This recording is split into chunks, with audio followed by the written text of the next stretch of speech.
마지막 부분을 잠시 상기시킴으로 시작하겠습니다. 아수르의 사네립이 유다에 쓴 편지는 여호와 하나님을 모욕 주는 데에 초점이 맞춰진 편지였습니다.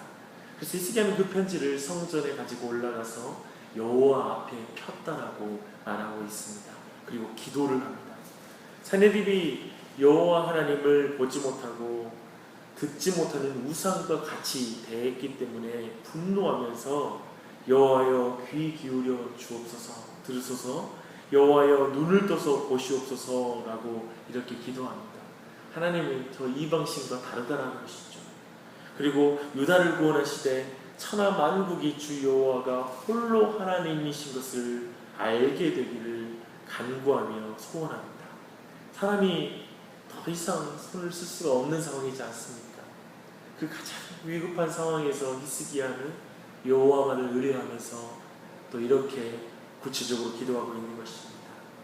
역시 오늘 본문에서 어떻게 이제 이야기가 진행되고 사네립에게서는 어떻게 반대로 나타나는지를 차근차근 살펴보면 좋겠습니다. 이제 오늘 말씀은 이사야를 통해서 알려준 히스기야의 기도에 대한 하나님의 응답이 오늘 본문입니다. 21절부터 28절까지는 운문으로 이루어진 부분인데요, 즉 시로 이루어진 부분입니다. 특별히 사네립에게 주는 말씀입니다.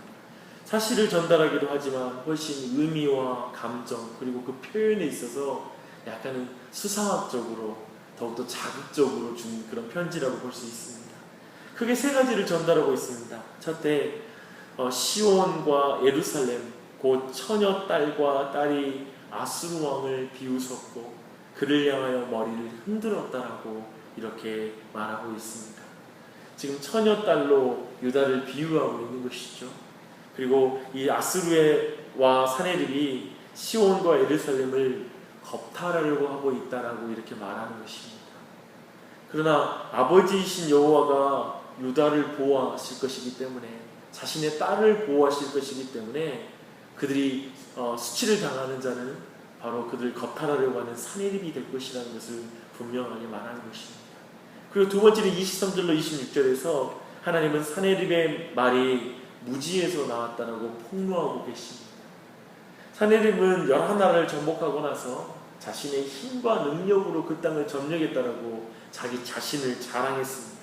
그러나 그 모든 것이 여호와 하나님이 계획하신 것이었다라고 말하고 있습니다. 그래서 25절 말씀 보니까요, 내가 듣지 못하였느냐, 이 일은 내가 태초부터 행하였고 옛날부터 정한 바라. 이제 내가 이루어 너로 견고한 성들을 멸하여 무너진 돌같이 되게 함이니라. 하나님이 사네립을 사용하셨다는 것이죠. 사네립은 자신을 사용하신 하나님을 대적하는 것이니 얼마나 어리석은 것입니까? 이것은 완전히 사네립과 당시 고대인들을 당혹스럽게 하는 역사관이자 신관이죠. 모든 것을 뒤집는 말이죠. 하나님이 모든 것의 주관자이신 것입니다. 그리고 나서 이제 마지막으로 27절부터 28절까지 이제 사네립이 당하게 될 일들을 알려주십니다. 사네립이 어떻게 행했는지 하나님은 똑똑히 보셨죠. 그리고 사네립이 하는 모든 말을 똑똑히 들으셨습니다. 그렇기 때문에 똑똑히 보고 들은 것으로 하나님은 심판하십니다. 그래서 이렇게 말씀하시죠. 28절 하에 보면, 그러므로 내가 갈고리를 내 코에 꿰고 재갈을 내 입에 물려 너를 오던 길로 끌어 돌이키리라. 이 표현은 전형적으로 도살장으로 끌려가는 동물의 모습을 비유하고 있습니다. 사네립은 자신이 죽을 자리로 꼼짝없이 끌려 돌아갈 것입니다. 32절 하에 보면 사실 사네립의 운명을 다시 한번 말하고 있는데요, 그는 예루살렘에 이르지도 못할 것이고 당연히 공격하지도 못할 것이고 오던 길로 돌아가리라 라고 다시 한번 분명하게 강조해서 하나님 말씀하십니다. 이렇게 강조한 이유는 지금 유다 백성, 예루살렘의 백성이 너무나 불안해하고 염려하고 있는 상황이기 때문에 하나님은 이렇게 크게 위로해주고 계십니다. 이제 사네립에 대한 시를 마무리하고 하나님은 유다 백성을 향한 구원의 메시지를 주십니다. 그 메시지는 곧 있을 징조라고 말하면서 주고 계세요. 이것은 초자연적인 징조가 아니라 아주 자연적인 징조입니다. 2년 동안 제대로 경작을 통한 소출을 먹지 못하겠지만 3년부터는 정상적인 경작이 가능할 것이라고, 이것이 징조라고 말하고 있습니다. 이것은 남은 자들에게는 얼마나 희망찬 미래가 되겠습니까? 사실 여기서 놓치지 말아야 될 것은, 지금 남유다와 저 예루살렘 백성들은 오랜 세월 포위를 당하고 성이 둘러싸임으로 말미암아 나라가 완전히 황폐화되었다는 것입니다. 그래서 도저히 어떻게 회복될 수 있을지를 상상할 수 없는 상황. 우리 인생에도 그럴 때가 있나요? 도저히 회복될 것이 상상할 수 없는 그런 상황 말입니다. 도대체 누가 이걸 가능하게 할까? 자신을 봐도 그 능력이 보이지 않고, 나라를 봐도 도저히 회복시킬 능력이 보이지 않는 상황 말입니다. 근데 마지막 때 이것을 가능하게 하고 회복케 하시는 분이 누구인지, 그 주체가 누구인지 31절 하에 보면 나와 있습니다. 여호와의 열심히 이 일을 이루리라. 여호와의 열심히 이 일을 이루리라. 저는 여호와의 열심이라는 이 단어를 너무 좋아합니다. 근데 32절을 보니까 그 이유를 이렇게 말하고 있어요. 내가 나의 종 다윗을 위하여 이 성을 보호하여 구원하리라. 나의 종 다윗을 위하여 라고 말하고 있습니다. 하나님의 열심이 단순히 우리 자연인인 우리 인간을 사랑해서 그냥 나는 그냥 태어날 때부터 사랑받게 태어났으니까가 아니라 다윗과 맺은 언약을 이루시는 열심 가운데 이 일을 행한다라고 말하고 있는 것입니다. 이스라엘 유다 백성은 한편 다윗과 묶여서 하나님의 아들로 받아들여진다라는 그런 의미를 가지고 있죠. 그런 의미에서 우리 모두는 어떻습니까? 예수 그리스도께서 이루신 일과 묶여서 하나님의 자녀로 인정받는 자들이 아닙니까? 예수 그리스도께서 이루신 하나님의 언약에 우리가 묶여서 하나님의 언약을 이룬 자로서 하나님 앞에 받아들여지는 것이 아니겠습니까? 그 은혜를 또한 분명하게 말하고 있는 것이죠. 그 여호와의 열심히 우리를 회복시키고, 절망적인 것 같은 우리의 영적인 상황, 정말 죽을 수밖에 없는 영적인 상황, 도저히 회복될 수 없을 것 같은 삶도 오직 예수 그리스도의 은혜 안에서 하나님의 열심으로 우리 안에 회복되는 은혜가 있는 줄 믿습니다. 이제 마지막으로 35절부터 37절까지 하나님이 이사야가 히스기야에게 이 모든 말씀을 전하는 그 밤에 아수르 진영에서는 하나님의 심판이 진행되었다라고 말하고 있습니다. 그 밤에 여호와의 사자가 아수르 군사 18만 5천 명을 죽였습니다. 우린 이 일이 어떻게 일어나는지 도저히 이해할 수 없기 때문에 이걸 어떻게 설명할 수 없으니까요. 하지만 분명한 것은 초자연적인 형상을 통하여 매우 설명하기 어려운 방식으로 정말 18만 명에 가까운 사람이 죽었다는 것은 정말 상상할 수 없는 전쟁의 역사 아니겠습니까? 하룻밤 사이에 엄청난 일이죠. 네, 그렇다면 너무나 처참한 패배가 있었다는 것은 분명히 확인할 수 있습니다. 그 처참한 패배는 이제 사네립의 비참한 죽음으로 이어집니다. 그가 아수르로 돌아가 그 신전에서 경배할 때 암살당했다라고 말하고 있습니다. 참으로 그가 의뢰하는 신이 얼마나 무력한 신인지를 보여주고 있습니다. 특별히 암살자는 그의 아들들이었습니다. 아들들이 죽였으니 얼마나 비참한 죽음입니다.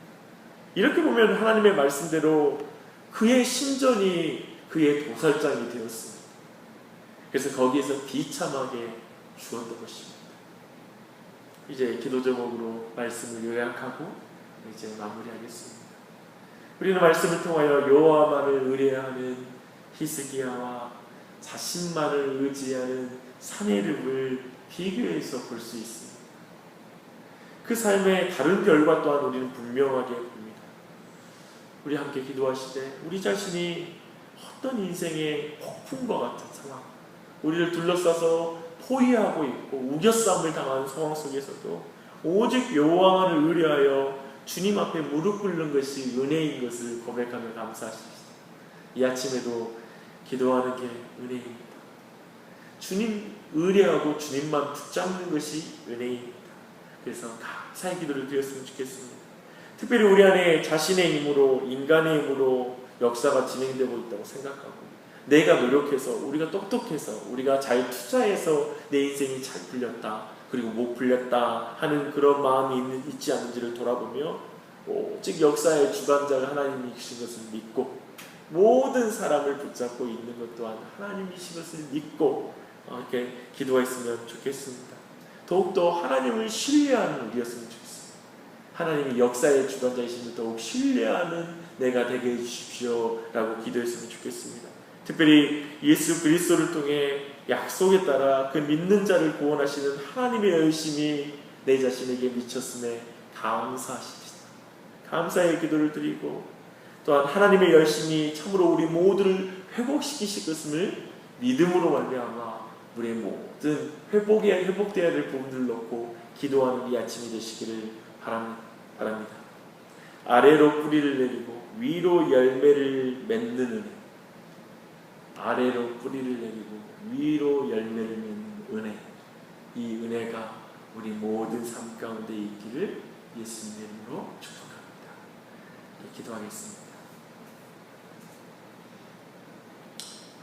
하나님 아버지, 앞이 막히고 뒤가 막히고 사방이 막히고 오직 우리의 두 눈을 들어서 여호와 하나님만을 바라보고 아뢰을 수 있는 믿음이 있는 것이 주님 은혜인 것을 고백합니다. 저에게도 히스기야와 같은 독일한 믿음을 허락하여 주셔서 주님을 의지하는 것이 특징인 그리스도인 되게 하여 주시옵소서. 기도하는 은혜가 있는 자리에 있게 하시니 감사합니다. 주님 늘 붙잡고 평생에 주님 앞에 기도하는 삶을 멈추지 않는 은혜 베풀어 주시옵소서. 하나님 이 아침에도 주님 앞에 은혜를 간구하며 기도할 때 주님 오직 예수 그리스도께서 이루신 그 약속을 말미암아 주님 그 은혜로 말미암아 하나님의 그 열심으로 말미암아 우리가 회복되는 것을 믿습니다. 주님 그 앞에 우리의 열심을 자랑하거나 우리의 행위를 자랑할 자가 아무도 없음을 고백합니다. 오직 예수님 은혜로 우리를 붙잡으셔서 오늘도 기도할 수 있는 은혜, 주님 의지하는 은혜를 주셨으니 이 아침에도 하나님께 온전한 기도를 드릴 수 있도록 도와주시고 주님 기뻐하시는 기도를 드릴 수 있도록 은혜 베풀어 주시옵소서. 주님 이 아침에 한 사람 한 사람 각자의 소원을 아뢰어 주님 앞에 간구합니다. 그 기도 가운데 응답하여 주시고 그 기도 가운데 하나님의 뜻이 이루어지고 하나님께서 원하시는 일이 이루어질 수 있도록 간절한 마음으로 간구합니다. 주님 각자의 기도 가운데 성령 하나님을 통하여 놀라운 도움을 주시기를 간절히 기도합니다. 하나님 아래로 뿌리를 내리고 위로 열매를 맺는 은혜가 늘 있게 하여 주시옵소서. 하나님 특별히 간구하기를 주님 이제 태풍이 올라오는 과정 속에 주님 교우들 안에도 과수 농장을 하고 그리고 하우스를 하고 그리고 동물을 키우는 사람들이 있습니다. 주님 이 성도의 가정들을 지켜보호하여 주시고 주님 이 태풍 속에서 그들을 모든 경작지를 주님께서 보호하여 주시기를 간구합니다. 또 나주 지역에 긍휼을 베풀어 주셔서 통일한 은혜가 있게 해주시고 또 이 민족 온 땅에 주님이 있어서 바다에나 산속에나 모든 들판이나 주님 큰 사고 없도록 하나님이 지켜보아여 주시고 이 준비를 잘 할 수 있도록 주님 지혜 주시옵소서. 나라에도 지혜를 주셔서 모든 일에 부족함이 없도록 주님께서 붙잡아 주시길 간구합니다. 하나님 이 아침에도 우리 모두에게 은혜 베푸셔서 기도할 때 성령 하나님께서 큰 은혜 베풀어 주시길 간구합니다. 예수님의 이름으로 기도드립니다. 아멘.